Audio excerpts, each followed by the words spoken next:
जय हिंद मित्रों, हमारे यूट्यूब चैनल स्टडी विद शरणा इसमें आपका स्वागत है। हिंदी की इस क्लास में हम एक ऐसे टॉपिक का अध्ययन करेंगे जो देखने में आसान लगता है लेकिन है बड़ा थोड़ा सा ट्रिकी है, टिपिकल है। ये है छायावाद तथा रहस्यवाद। हम जानते हैं कि जब छायावाद की शुरुआत होती है 1936 तक चलती है।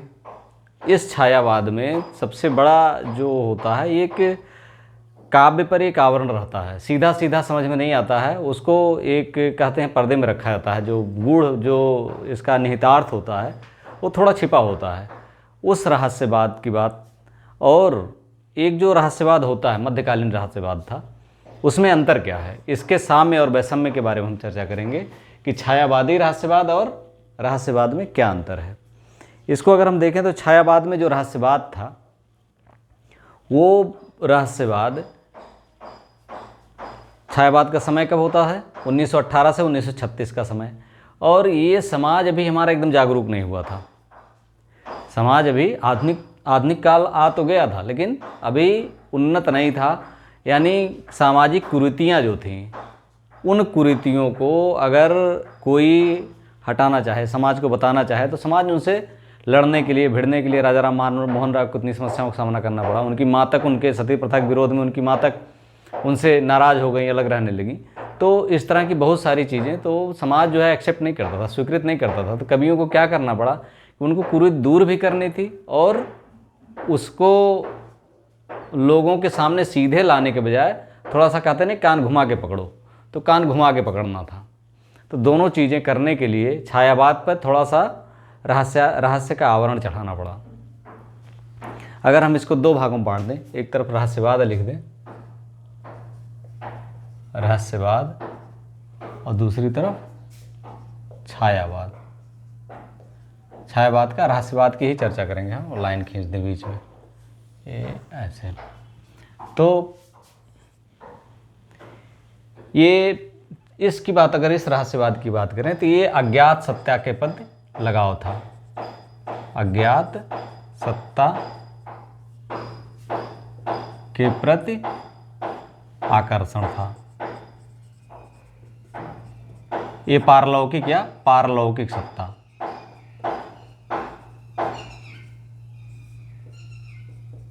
उसी की पूजा अर्चना या उसके बारे में, जैसे निर्गुण ब्रह्म हो गया, इस तरह से जिसके बारे में हम कुछ जानते हैं नहीं, उसके बारे में जो उत्सुकता होती है उसको प्राप्त करने की उत्कंठा थी। और यहाँ पर क्या था छायावाद में, छायावाद का जो रहस्यवाद था ये मूल रूप से लौकिक ही था। ये समाज से उत्पन्न था।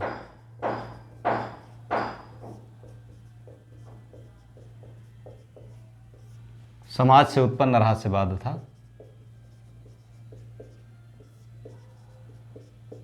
जो लौकिक था। ठीक। दूसरा बिंदु अगर देखा जाए तो ये रहस्यवाद जो अज्ञात सत्ता के प्रति था, ये क्या था, मध्यकालीन रहस्यवाद था। मध्यकालीन समय में अधिक प्रचलित था। और इसका जो समय था ये किसी भी रूप में मध्यकालीन नहीं था, किसी भी रूप में मध्यकालीन नहीं था। यानी ये समाज से उत्पन्न रहस्यवाद था जो लौकिक था, और ये किसी भी रूप में मध्यकालीन नहीं था। तीसरा बिंदु अगर देखा जाए इसमें, तो तीसरे बिंदु के रूप में अगर देखा जाए तो इसमें जो एक अलौकिक सत्ता थी,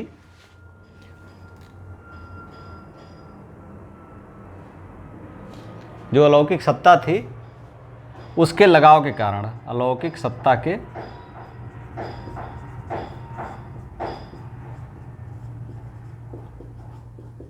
लगाव के कारण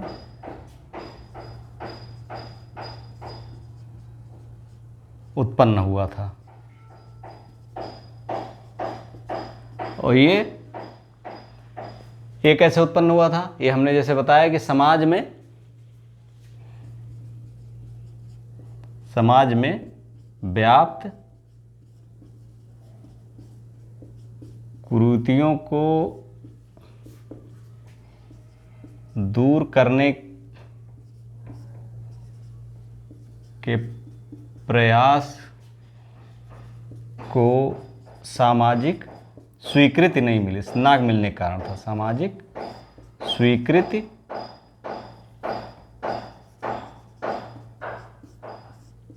ना मिलने कारण उत्पन्न हुआ। ठीक, ये समाज में व्याप्त कुरीतियों की ना मिलने के कारण उत्पन्न हुआ ये।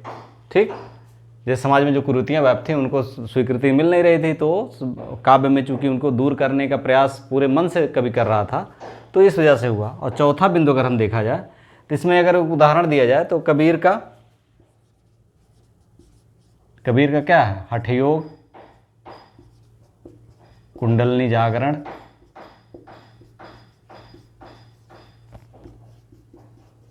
इस तरह के हैं। और इसमें अगर देखा जाए तो कहीं कहीं थोड़ा टिपिकल रहस्यवाद यहाँ दिखाई पड़ता है। जैसे अगर राम की शक्ति पूजा को आप पढ़े हो तो उसमें क्रम से लास्ट में जब वो आराधना करते हैं भगवान राम दुर्गा की, माँ दुर्गा की, तो उस समय आराधना करने के अंतिम दिन या जब साक्षात्कार का समय आता है तो उसी समय क्रम से हुए पार, जो सभी चक्र पार होते हैं,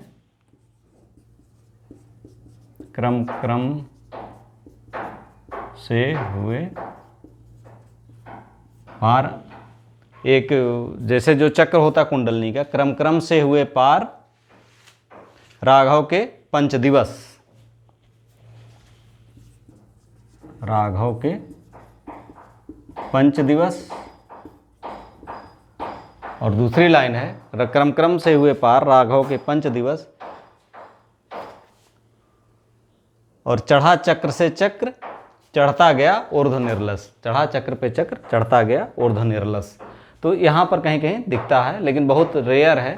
ये समाज से उत्पन्न ही रहस्यवाद है जो इस समय छायावादी काव्य में दिखाई पड़ता है, और बाकी कहीं दिखता नहीं है। बाकी तो यथार्थवाद, छायावाद के बाद तो प्रगतिवाद में सीधे यथार्थवाद, मार्क्सवाद का प्रभाव यथार्थवाद आ जाता है, प्रयोगवाद आ जाता है उसके बाद। तो यहाँ पर बस केवल छायावाद में जो दिखता है उस रहस्यवाद में और इस रहस्यवाद में मूल अंतर यही है। ये पारलौकिक सत्ता के प्रति था, ये लौकिक सत्ता या समाज से उत्पन्न था। इस तरह से आप देख सकते हैं, तो आप अच्छे से इसको आइडेंटिफाई कर सकते हैं। कभी आपसे पूछा जाता है, इंटरव्यू में कभी पूछा जाता है हिंदी साहित्य से, अगर आप ऑप्शनल है तो इंटरव्यू में पूछा जा सकता है, तो इसको आप अच्छे से आप एक्सप्लेन कर पाएंगे। Thank you for watching. अगर आपने अभी तक सब्सक्राइब नहीं किया, सब्सक्राइब कर लें। Thank you.